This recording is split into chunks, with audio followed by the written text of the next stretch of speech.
Olá, para você que nos acompanha pela Rádio Defensoria, eu sou a Adriana Carla. Nós estamos aqui com mais uma edição do nosso podcast Entrevistas DPE e, como sempre, trazendo muita informação para você que nos acompanha. Desde já você é nosso convidado todo especial a vir aqui ter mais informações. Hoje nós vamos falar de um assunto muito importante que envolve as nossas crianças. Se você já não tem mais uma criança, mas sempre conhece alguma ou a de alguém. Então, nós vamos falar hoje sobre frenectomia. Não sabe o que é? Então senta aí que você já vai ficar informado, viu? Frenectomia infantil é quando o freio oral afeta a fala e o desenvolvimento das crianças. E tudo isso você vai estar tirando dúvidas, esclarecimentos aqui no nosso Entrevistas DPE. Para conversarmos sobre esse assunto, a nossa convidada de hoje, Thaís de Sá, odontopediatra, vai tirar todas essas dúvidas da gente, quebrar tabus, nos orientar. Thaís, seja muito bem-vinda ao nosso Entrevistas DPE. Eu que agradeço, Adriana, pelo convite. A gente que agradece e fica muito feliz por você ter disponibilizado seu tempo e estar aqui com a gente tirando as dúvidas tão novinha, tão cheia do conhecimento, assim, só dá orgulho, né? Seus pais devem ser super orgulhosos de você. Começou muito cedo, né, na carreira? Comecei, eu entrei na faculdade com 18 e formei com 23. Bem novinha, aproveitando mesmo o seu tempo, hein? Aí logo em seguida eu já entrei na especialização e Que aí maravilha! já tem uns 2 anos da odontopediatria. Que maravilha! Então, Thaís, você pode explicar para a gente, de forma bem clara, para a gente que não entende muito esses nomes, né? O que é freio lingual e o que é freio labial? Tem uma diferença, né? E como é que eles podem afetar o desenvolvimento oral da criança? Explica para a gente. Certo. Como eu estava falando, né? O freio oral, freio lingual, todos nós temos. A gente já nasce, é formado ainda na barriga, ainda na gestação. E aí, quando ele vem alterado, é que a gente precisa avaliar, né? Então, todo mundo tem. É aquela fina camada, né? Aquela membrana que tem embaixo da língua. Se a gente eleva a língua, a gente consegue avaliar, né? Então, todos nós temos. A diferença é que, às vezes, umas pessoas, né? Umas crianças vêm com freio alterado e outras não.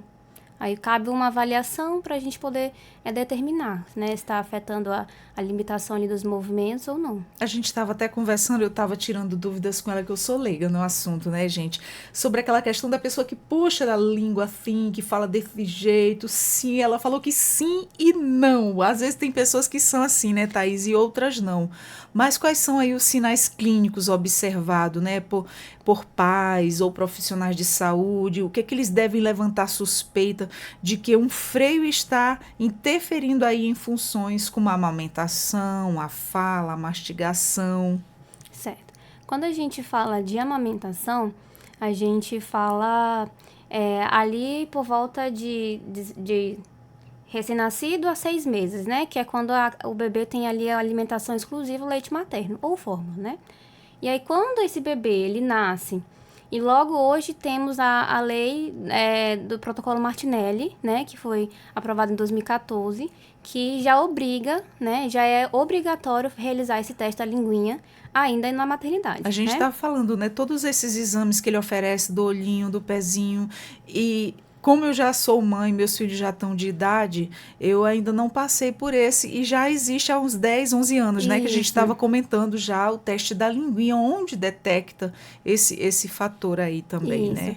E aí, quando a gente é diagnosticado ainda na maternidade, é feito lá mesmo, né? Mas em alguns casos, passa meio que batido ali, não consegue diagnosticar porque tem uns freios que ainda a gente precisa avaliar Ainda a não são anatomia. percebíveis, né? Porque não é só... Quando a gente fala de freio alterado, né? De anquiloglossia, que é o nome científico, que a gente fala sobre esse termo, as pessoas logo imaginam, né? Quem tem mais ou menos uma noção, assim, é aquele freio em formato de coração, que quando a criança abre a boca, a gente consegue ver. Só que tem outros tipos de freios alterados que a gente pode diagnosticar. E aí, às vezes, esses freios alterados, diferentes, né? De anatomia diferente, passa meio que batido, né? E aí é mais difícil mesmo de realizar o diagnóstico quando é muito recém-nascido. E aí, quando tá lá na amamentação, a mãe percebe ali alguma dificuldade na pega, né? Percebe ali uma dor na amamentação, que não é normal. Percebe ali uma fissura que ocorreu porque o bebê não está conseguindo fazer a pega, ou às vezes o bebê está mamando e apresenta um cansaço na amamentação. Às vezes tem estalo, que é aquele clique, que o bebê está mamando e fica... Também não é normal, né? Então, tudo isso são sinais clínicos que dá pra gente treinar, começar a ter esse feeling, assim, sabe? São tantas coisas pra gente ligar o alerta, né? Porque às vezes pela desinformação a gente deixa passar batido. Não acontece, não é bem assim, né? Você tem que se atentar a tudo. Mas assim, eu gostaria de saber como é que é feito o exame, o diagnóstico para identificar a necessidade de frenectomia, né? Em diferentes faixas etárias, né? Desde o recém-nascido até as crianças em idade escolar. Em recém-nascido é o teste da linguinha. Aí é um teste que a gente faz somatória de pontuação, são scores. E aí, conforme a criança a gente vai avaliando e vai pontuando, é o que no final da somatória do teste que vai determinar se a gente precisa fazer a frenectomia ou não. Às vezes tem bebê que tem a língua presa, mas não significa que precisa fazer cirurgia, entende? Às vezes tem bebê que a gente avalia, tem a língua presa, mas tá ganhando peso, né?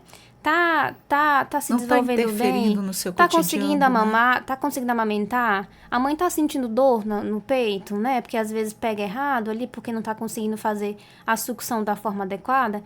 Não tá? Então não precisa, né? A gente aguarda mais um pouquinho quando a criança for um pouquinho maior, aí reavalia, vê se tá alterando, se tá afetando a introdução alimentar, se tá afetando a fala. E aí quando a gente entra na fala, é importante eu citar que a gente não trabalha só no consultório clínico odontopediatra para esse diagnóstico. Quando envolve fala, a gente sempre encaminha para fono. Sempre tem que ter esse trabalho multidisciplinar, porque a fala não é uma área da odontologia, né? A gente faz a cirurgia quando há indicação. E aí, quando tem uma interferência na fala, eu sempre gosto de indicar para fono, né? Aí eu indico para a fono avalia e fala assim, ó, tá aí, realmente tá tendo ali uma dificuldade, tem uma tensão perioral, a criança não consegue, tem uma limitação na língua, não Vocês consegue... têm que trabalhar em conjunto, né? Isso, não consegue falar alguns fonemas, né? Tá tendo essa dificuldade, não tá evoluindo, né? Quando a gente já tem um acompanhamento com a fono, por exemplo. E aí tem que fazer cirurgia, aí a gente agenda e faz, né? Mas nem toda criança tem. Geralmente, quando eu atendo de primeira o paciente e eu avalio ali o freio e tem alteração, eu sempre gosto de indicar para fono, porque em relação à fala, é a fono que faz esse diagnóstico, né? Não cabe a mim falar, olha, ele tem a cirurgia, tem o freio alterado, ele precisa fazer cirurgia. Não, porque às vezes tem, mas não significa que tá limitando alguma coisa, entende? Então é importante vocês, né, trabalharem juntos, né? Entrarem aí num combinado aí, ver a situação, cada um vê aí no seu lado. Mas quais são os riscos e complicações e potenciais? Os pais, eles devem, assim, conhecer antes de autorizar uma frenectomia, né? Como é que esses riscos são minimizados aí na prática clínica? Quando a gente fala de... Toda cirurgia tem ali os seus riscos, né? E ainda mais quando a gente se fala de criança e recém-nascido, que o recém-nascido ele não teve contato com muita coisa, né? O mundo externo ainda ele não teve muito contato. Então, quando a gente atende principalmente recém-nascidos, a maior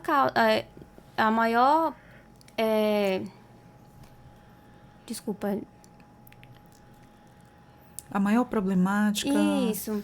O maior problema, a maior questão que a gente pode ter em relação é se o paciente apresentar um quadro alérgico em relação à anestesia. Nossa, e né? aí não dá para saber, né? Porque ali ele está iniciando a vida, está no início de tudo. Só que aí o que a gente faz? A gente sempre usa a dose mínima segura, né? Então, a gente pesa o bebê, a gente vê quanto ele pesa, a gente trabalha ali com anestésico indicado pro caso, para crianças, né?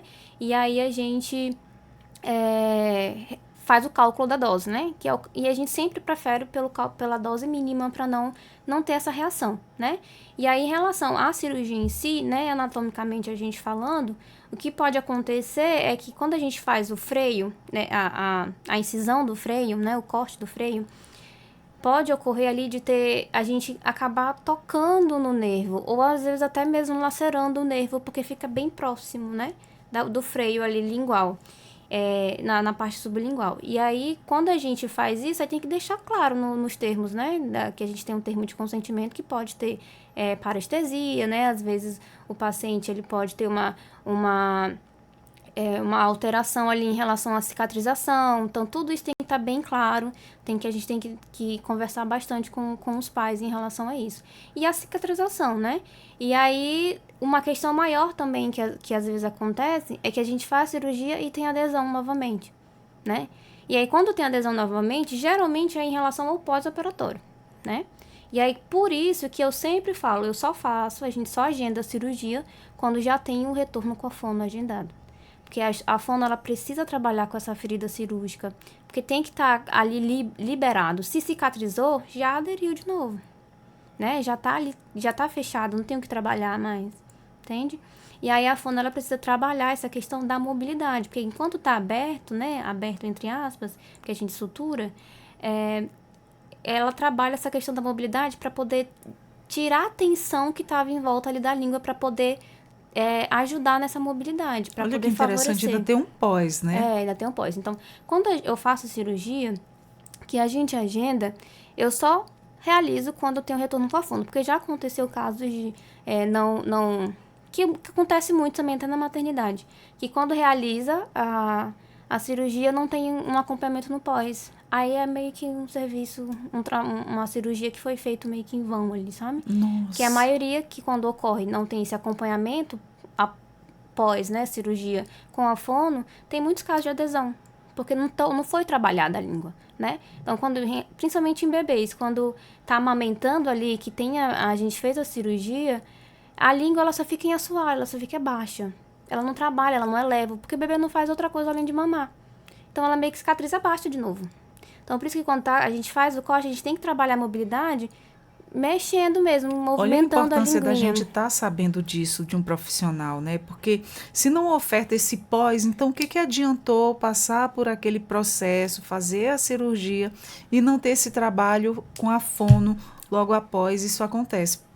Fica como uma coisa em vão, né? Porque nem todos vão cicatrizar de forma correta, né? E aí já até crianças um pouco maiores, né? Eu já atendi no consultório e a mãe falou assim, mas ele realizou quando ele era bebê. Aí aderiu de novo. Não foi trabalhado o pós-operatório, né? Aí eu perguntei, você foi na fono? Às vezes no físio, né? O osteopata que ia trabalhar na questão da musculatura. Você foi na fono, no osteopata, para poder trabalhar o pós-operatório? Não. Aí tá aí, então a gente achou a causa, né? Nossa, dá um passo para trás, né, Thaís? Nossa, gente, olha como é importante a gente ficar bem informado sobre as situações. E quando a frenectomia ela é realizada com laser, né? Também tem esse procedimento. Quais são as vantagens e limitações comparadas à técnica convencional com o bisturi? Há contradições específicas para cada técnica? Contradições eu não chego a dizer, sabe? Mas tem diferença. Tem diferença sim. A vantagem da feita com laser é que o sangramento é mínimo. Até zero. Ele vai cauterizando. Vai cauterizando. Só que a questão maior é o pós-operatório. A cicatrização ela é mais demorada em relação a quando a gente faz da forma convencional. Entendi. Porque quando a gente... Falando de uma forma que dá para entender, né? Quando a gente faz ali uma cirurgia com um corte convencional, as células do nosso corpo, elas trabalham ali para ocorrer a cicatrização de primeira intenção, que é quando junta uma borda da ferida com a outra borda da ferida e aí une com as células que foram formadas ali. Aí eu tenho a cicatrização de primeira intenção. Quando a gente cauteriza, essas células, elas ficam meio que não conseguem... Que ressecadas e não conseguem se unir novamente, né? Aí tem que cicatrizar de segunda intenção, que ela tem que formar uma segunda pele ali em cima para poder cicatrizar. Entendi. Tem suas vantagens e suas desvantagens, né? E como é que é o manejo da dor e da ansiedade em crianças pequenas, né? Durante o procedimento e no pós-operatório?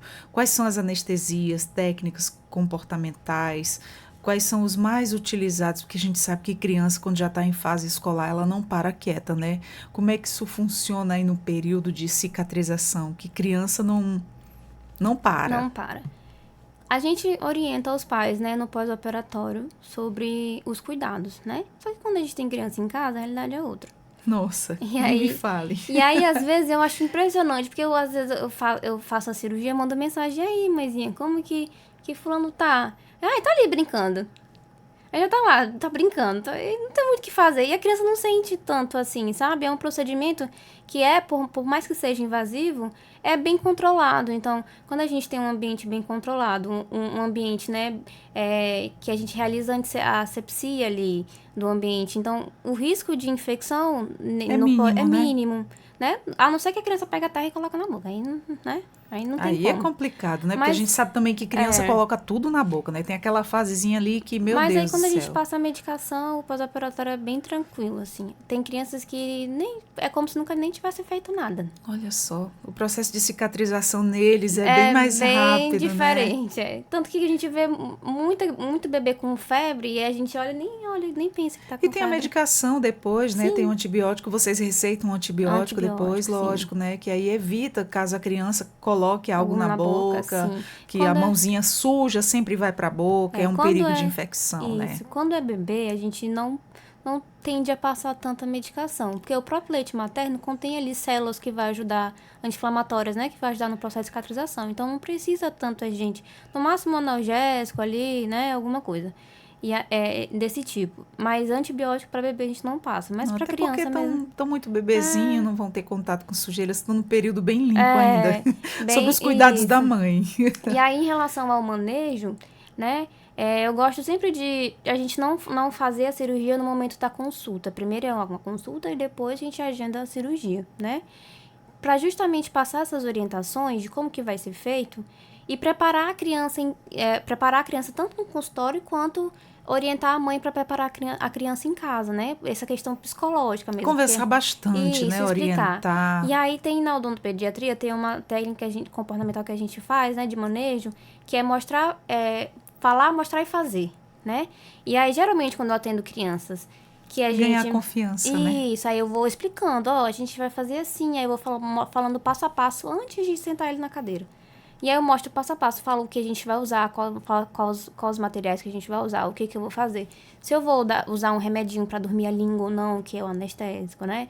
Se eu vou fazer o corte, aí eu mostro como é que eu vou fazer. É bem tranquilo, eu falo, é bem tranquilo, você só tem que deixar a tia fazer. E aí eu vou conversando, a gente vai trocando ali uma ideia com a criança e ela já vai sentando, já senta, já Vai ganhando a sabendo, confiança e é assim que sabendo. E aí, funciona, quando né? não dá certo, aí no caso a gente parte para um outro método, né? Que é quando é crianças maiores, que lá no consultório a gente faz a sedação também. Aí a gente faz a sedação com a criança, a gente seda ela e ela deita, fica Bem tranquilo tranquilo, e né? faz. Muito bem. E como é que a frenectomia ela influencia no sucesso da amamentação, quando indicada aí em recém-nascidos? E existem dados sobre a melhora imediata e tardia? Existe. Tanto que a maioria das mães, quando a gente chega ao consultório, vem de indicação de outros profissionais, né? Às vezes, uma consultora de amamentação, que está tendo acompanhamento ali da família. A fono, que faz acompanhamento na sala do parto, às vezes tem, né? A equipe que está realizando o parto, e aí já consegue fazer o diagnóstico ali na hora. Ou até mesmo quando a mãe vai para casa, né? E aí vai fazer ali... Porque quando foi comigo, por exemplo, quando eu tive o meu filho, eu jurava que o meu filho tinha a língua presa. Só que eu conheço uma amiga, né? Que é consultora de amamentação, a Jéssica, né? E eu falei assim, Jéssica, tem como vir aqui em casa? Porque eu não tô conseguindo dar a amamentação pro Benjamin. Porque tava fissurando meu peito. Fissurou, doeu muito. Muito, muito, muito. E aí, quando ela chegou lá, era só técnica de pega que tava errada. Eu que tava ofertando errado. Então, às vezes, a mãe sente dor, né? Ali na amamentação. E não significa que a língua é presa. Às vezes é a pega. Então, a gente faz a adequação da pega para poder ver se tá fluindo ou não. Caso tenha adequação da pega e mesmo assim a mãe sente dor, mesmo assim o peito tá fissurando, às vezes tem o ducto obstruído, que é aquela bolinha que fica, que às vezes ajuda o peito a empedrar, que fica, Sim. sabe? Quando tem estalos da amamentação, né? Que são esses que a gente percebe. O cansaço na amamentação, que o bebê mama e para um pouquinho e faz...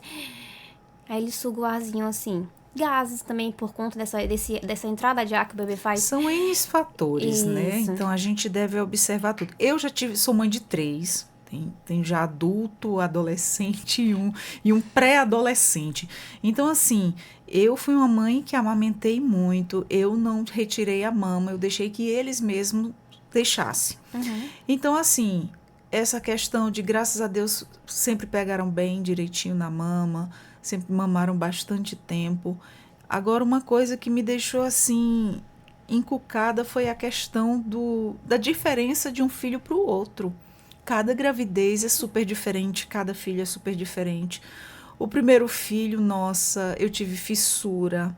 Foi grande, foi muita dor, foi choro e eu não queria deixar de amamentar. Eu sou aquelas que insistem. Eu colocava uma fralda na boca, mordia. Eu digo, eu vou aguentar, ele tem que se alimentar. E aí foi passando. E aí foi aquela questão que foi aparecendo o gelzinho que você colocava no seio para lubrificar, dizia que não fazia mal para a criança se colocasse, mas depois fizesse a higienização do seio direitinho. Veio o segundo filho. Não tive nada disso. Veio o terceiro filho, já tive. E olha que assim, experiência já, né? Não, porque você passou por tudo isso porque você era mãe de primeira viagem. Não, cada gravidez é uma gravidez totalmente diferente. Sim. Eu já vinha com essa bagagem do primeiro. O primeiro sofreu, mas teve muita cólica, muitas coisas. Já do segundo em diante, não, já não sentiu nada disso. Por quê? Porque já serviu de experiência com Sim. os outros, né? Com meu filho foi assim também. Meu peito fissurou muito, assim. Eu tive que fazer até umas 3 sessões de laser, assim, pra Nossa, ajudar. dói demais. É Dói. como se fosse a alma passando por ali. É uma E dor, aí, assim, era uma mãe. E terrível. recém-nascido demora muito pra mamar, né? Não é aquela mamadinha de 5 minutos, é 40 minutos. Aí, às vezes, eu me passava 40 minutos mamando. E meu peito doendo, eu falei assim, não vou tirar. E aí, depois, conforme eu fui ajustando a pega, resolveu, né? Parou. Vai melhorando, né, com o tempo. E aí, quando a gente faz a cirurgia em bebês que a mãe relata dor na amamentação, tem fissura, tem todos esses achados, né, clínicos que eu já falei, e a gente realiza a cirurgia, eu já, logo de cara, quando faz a cirurgia, a gente já dá pra mãe botar no peito, né? Porque tem que, o leite materno, principalmente recém-nascido que tá o colostro ali, é rico em células de defesa, né? Pra poder ajudar a criança a se desenvolver, o bebê a se desenvolver. E aí a gente já dá pra mãe colocar no peito pra amamentar, né? E aí a gente já pergunta, sentiu diferença? E a mãe já fala, nossa, sim. Em relação a tá muito mais leve, ela não tá tão tensa, não tá doendo, né? Já chegaram a falar isso na consulta, no pós, né? Não sinto mais dor. Então, tudo isso a gente vê logo o resultado pós-operatório imediato, assim, a gente já consegue ver diferença, né? E fora que o peito, quando ele sofre uma fissura, eu não sei você, cada pessoa é uma pessoa. Ele ficou assim com um fluxo de leite muito grande. O menino se engasgava ali com tanto leite. Sim. Já tinha demais o esquerdo. Eu falava que o esquerdo era o defeituoso. Porque a gente a gente para um pouquinho de dar o que tá doendo, né? E passa a dar o outro. Aí enquanto a gente tá dando mais o outro tá enchendo. Exatamente. Tá enchendo bem Sempre pedrando. fica um maior que o outro. E teve um momento assim que eu tive que me ausentar, tive que viajar e voltar. Nossa, quando eu voltei, empedrou. Foi horrível. Todas as veias dava pra ver. Sim. Mãe sofre, né? E às vezes dá mastite, né? A febre, que às vezes a Sim. mãe sente quando o peito tá empedrado. Nossa, é bem desconfortável, é muito desconfortável. É um período assim que a gente passa que, nossa, feliz daquela que não sentiu nada, mas quem sentiu assim, é uma experiência única, viu? Marcante. Marcante, isso, bons termos usados.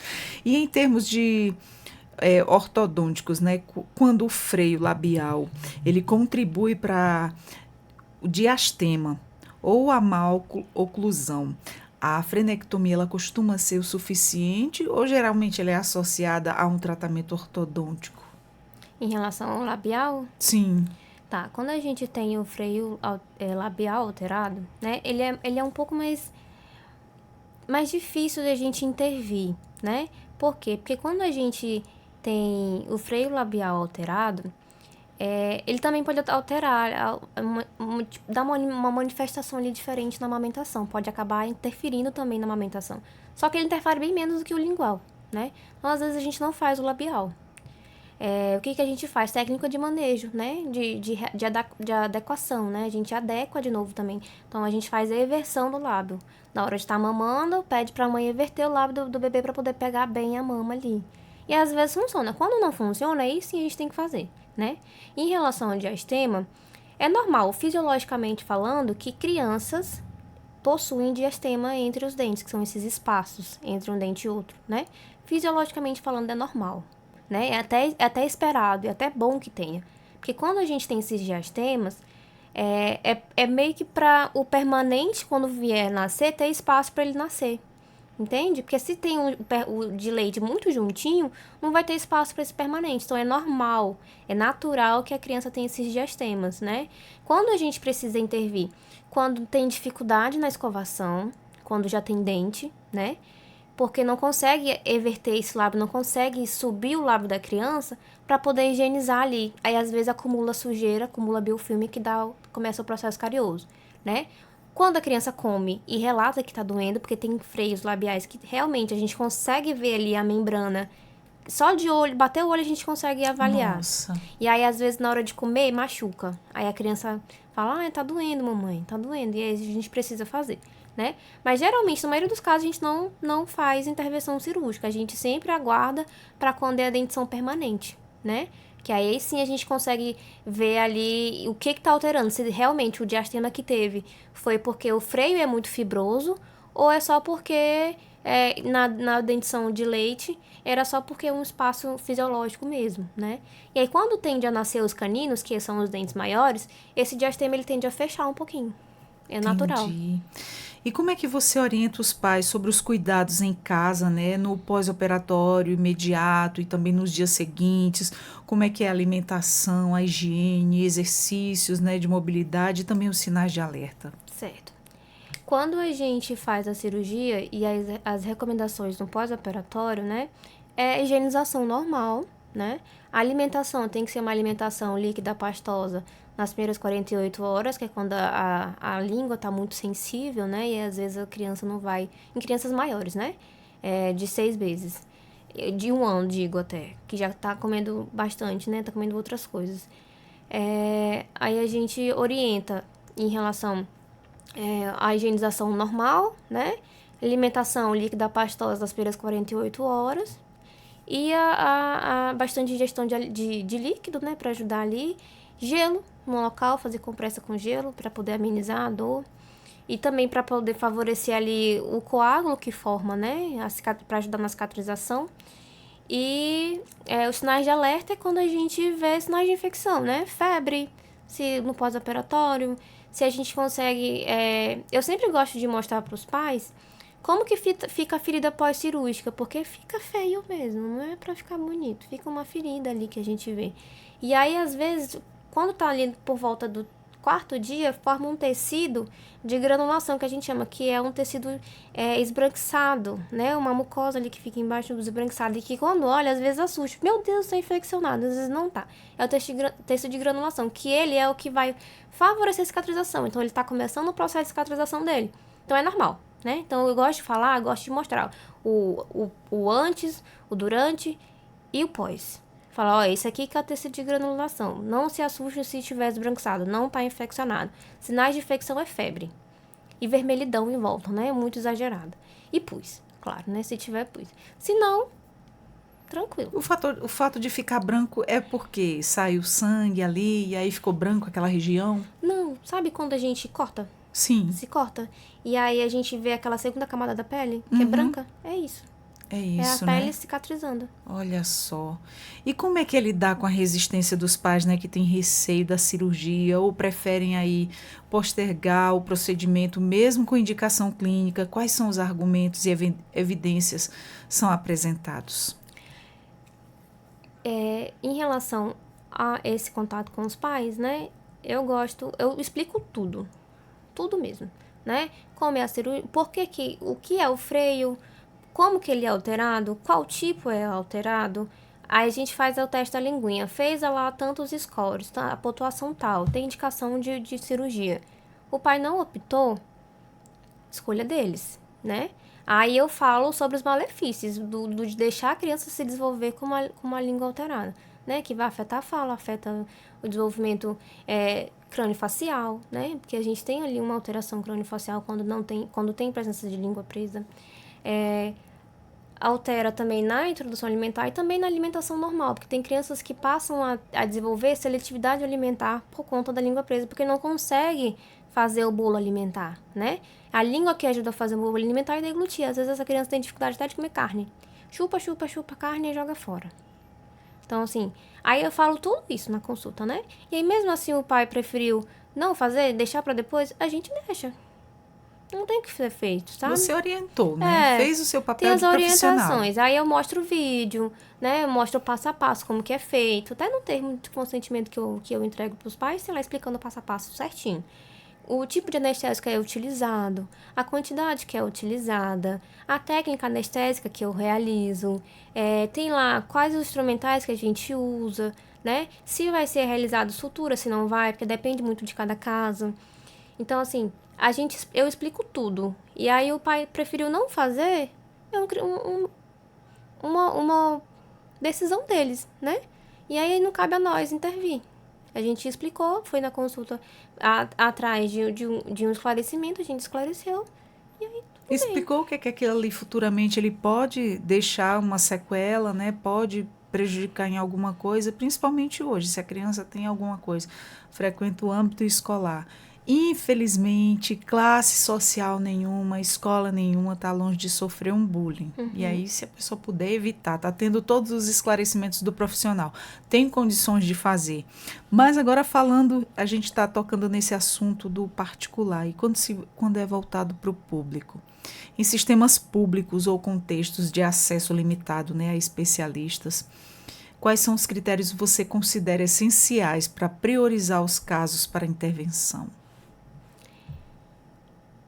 E recém-nascido ou Em recém-nascido, crianças no geral? Crianças no geral, porque você falou que quando é feita essa intervenção cirúrgica quando ainda bebê e que não passou por uma fono, tem sequela. Sim. É como se não tivesse feito procedimento nenhum. Sim. Né? O que pode ser feito, eu acho que em relação à cirurgia imediata, é essa orientação para os pais, porque muitas vezes a gente fala sobre isso, aí vem aquela frase, mas não me falaram, não me orientaram. Se eu soubesse, eu tinha levado, né? Aí, às vezes, faz o procedimento, mas não é orientado o pós-operatório, que precisa ser realizado, né? Tanto pela fono ou pelo fisioterapeuta, né? Qualquer um dos dois está ótimo, vai realizar o pós-operatório ali de forma bem legal. E como é que é o segmento a médio e a longo prazo após a frenectomia, né? Quais são os aspectos monitorados, como fonética, crescimento dental e também o padrão, né, de deglutição e em que intervalos? Explica pra gente. Quando a gente realiza a cirurgia, a gente tem 2 retornos, né? Um com 7 dias pra gente avaliar a cicatrização, se ocorreu tudo bem, e pra remover pontos, né? Que geralmente são 7 dias que a gente remove pontos. E outro com 15 dias pra gente pra poder ter esse feedback tanto da fono quanto dos pais em relação à terapia, né? Quando faz terapia com a fono. E aí eu sempre tô entrando em contato com a fono quando a gente faz esses retornos, porque e aí, teve melhora? Você achou que ajudou? Como é que tá sendo? E aí a gente consegue, com esses de 15 dias, a gente consegue também avaliar a mobilidade para ver se teve uma melhora ou não, em questão dessa mobilidade. Perfeito. Quais são os indicadores ou sinais de alerta? Eles apontam aí a necessidade, né, de uma reavaliação precoce ou uma possível revisão aí cirúrgica após a frenectomia. Não entendi, desculpa. Vamos lá, vou repetir a pergunta. Quais são os indicadores ou sinais de alerta que apontam a necessidade de uma reavaliação precoce, né? Ou uma possível revisão cirúrgica após a frenectomia? Certo. Precoce é quando a gente... acho que não tem um termo precoce, né? Quando tem uma alteração, tem uma alteração. Então, não tem como a gente trabalhar isso de forma precoce, né? Quando tem, a gente precisa fazer. E aí, quando precisa fazer uma reintervenção, é quando geralmente eu tenho o feedback da fono. Falo, Thaís, não tá fluindo. Aí eu vou avaliar, quando eu vou ver, às vezes teve uma adesão, né? Que pode acontecer mesmo com acompanhamento com fono. Não é garantia de que, eu fiz a cirurgia, aí eu falei assim, é bom ter o acompanhamento com a fono, com osteopata pra não ter adesão. Mas não é garantia de que não vá ter. É para reduzir os riscos de ter. Entendi. Quando a gente tem um acompanhamento com a fono, entende? Então, não significa que tendo acompanhamento com a fono, com um osteopata, com um fisioterapeuta, não vai ter adesão. Às vezes acontece, porque vai de cada paciente, de cada pessoa, né? De cada processo de cicatrização de cada pessoa, então é diferente. Eu tenho um processo de cicatrização, você tem outro, às vezes tem gente que tem outro, e assim É vai muito indo. de pessoa para pessoa, né? Então, para a gente finalizar, foram muitas informações boas. Olha, a informação ela realmente salva. E quando a gente traz os nossos profissionais para compartilhar com você que está aí, eu que aprendo aqui todo dia, imagina quem está acompanhando também. Eu espero que esse conteúdo tenha sido aí de grande valia. Se você não está passando pela situação, não tem criança aí na fase bebê ou fase escolar, mas conhece alguém que tem, então você já compartilha essa informação. Thaís, eu gostaria que você deixasse aí uma mensagem para quem nos acompanha.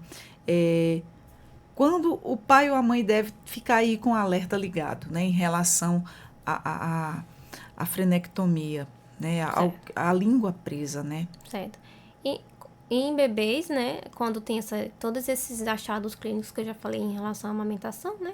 Clique na mamada, cansaço, estresse, tem muito gases, né? Tem fissura, dor, ducto obstruído, então é bom passar por um acompanhamento tanto ou com o odontopediatra ou com o consultor de amamentação, também que é muito bom, ou com a fono, né?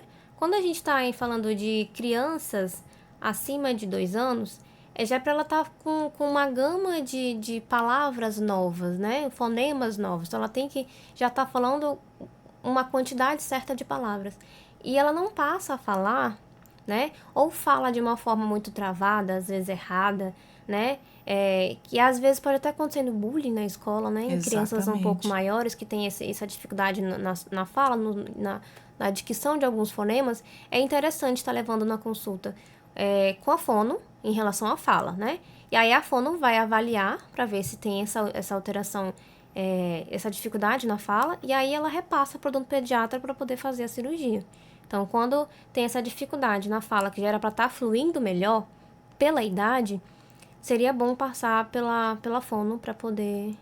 O freio oral, ele interfere em um monte de coisa, até na alimentação, na fala, em várias outras coisas. Então, os pais já ficam aí com o alerta ligado para quem tem bebezinho, para quem tem filho que já está aí na fase escolar, já fica aí com o alerta ligado. Conheço famílias que têm criança pequena, então, já compartilha essa nossa informação, que a Thaís de Sá, odontopediatra, nos trouxe aí muitas dicas valiosas e informações aqui para o nosso Entrevistas DP. Thaís, muito obrigada. Quero dizer que a gente está sempre de portas abertas. Obrigada por você ter disponibilizado esse seu tempo para estar aqui somando com a gente, porque a informação transforma, a informação salva também. Eu que agradeço, Adriana, foi um prazer. Muito obrigada, o prazer foi todo meu. E você nos encontra aqui, no Spotify, no Deezer, no YouTube, a nossa rádio web da Defensoria, o nosso Entrevistas DPE. Vou ficando por aqui e até a próxima. Tchau, tchau.